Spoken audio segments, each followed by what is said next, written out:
News sponsored by Vaira Family Restaurant, National Highway, Pettagunta. నోరూరించే వంటకాలు, అసలైన మసాలా దమ్ముతో అదిరిపోయే నాన్ వెజ్ రుచులు మీకోసం. విచ్చేయండి Vaira family restaurant, national highway, Petagunta, Tuni mandal, Kakinada జిల్లా.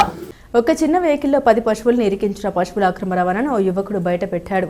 జగ్గంపేట నుండి రాజమండ్రి వెళ్లే రోడ్లో పరిణయ ఫంక్షన్ హాల్ వద్ద అక్రమంగా పశువులు తరలిస్తున్న వాహనంపై నుండి కిందకు ఒక పశువు దూకి వేయడంతో అసలు గుట్టు బయటపడింది. అటువైపు వెళ్తున్న విష్ణు అనే యువకుడు ఈ విషయాన్ని గ్రహించి గండేపల్లి పోలీసులకు ఫిర్యాదు చేశాడు. పోలీసులు సంఘటన స్థలానికి చేరుకుని కిందకు దూకిన పశువుకు ప్రథమ చికిత్స చేయించారు. వాహనాన్ని అదుపులోకి తీసుకుని పశువుల్ని కిందకు దింపించారు. హిందూ సమాజ సంఘాలు ముందుకు వచ్చి ఈ పశువుల అక్రమ రవాణాను ఆపేందుకు తగిన ప్రయత్నాలు చేయాలని స్థానికులు ఆవేదన చెందుతున్నారు.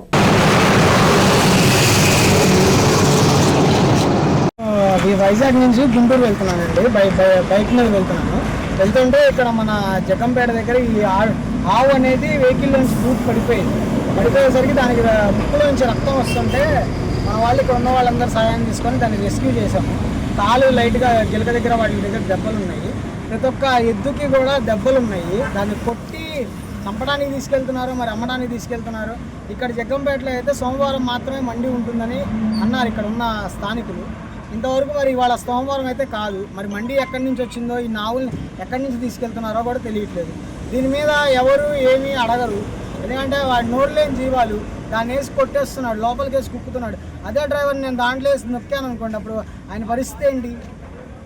అలాంటిది ఇప్పుడు ఆ ఉన్న ఆవుని మన ఇక్కడ ఉన్న సార్ వాళ్ళ సహాయంతో పోలీసు అధికారులు, అలానే మన మెడికల్ డిపార్ట్మెంట్ వీళ్ళందరూ వచ్చి సహాయం చేశారు. ఆ వెహికల్ని ఆవులను తీసుకొని, వెహికల్లో వచ్చేసి మొత్తం 9 ఆవులు ఉన్నాయండి.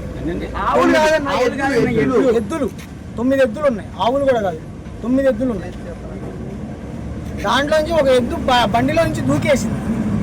దూకడంతో ఆ మూతి అంతా రోడ్డుకి రాసుకుంటూ వస్తుంటే ఇక్కడ స్థానికులు చెప్పి ఆపారు బండి. డ్రైవర్ని అడిగితే మేము మండి నుంచి తీసుకొస్తున్నామండి అదే అని చెప్పారు. ఇవాళ మండి లేదు కదా అని గట్టిగా అడిగాము. అడిగితే కాదు సోమవారం కొనుక్కున్నాం, ఇప్పుడు తీసుకొస్తున్నాం అని మళ్ళీ అబద్ధం ఆడుతున్నారు. ఎక్కడ తీసుకెళ్తున్నారు అని చెప్పారు. అదేం చెప్పలేదండి. ఆ ఆవును దింపిన తర్వాత అది బతుకుందో లేదో మేము చేతులతో చూస్తుంటే కాళ్ళతో కొట్టారు.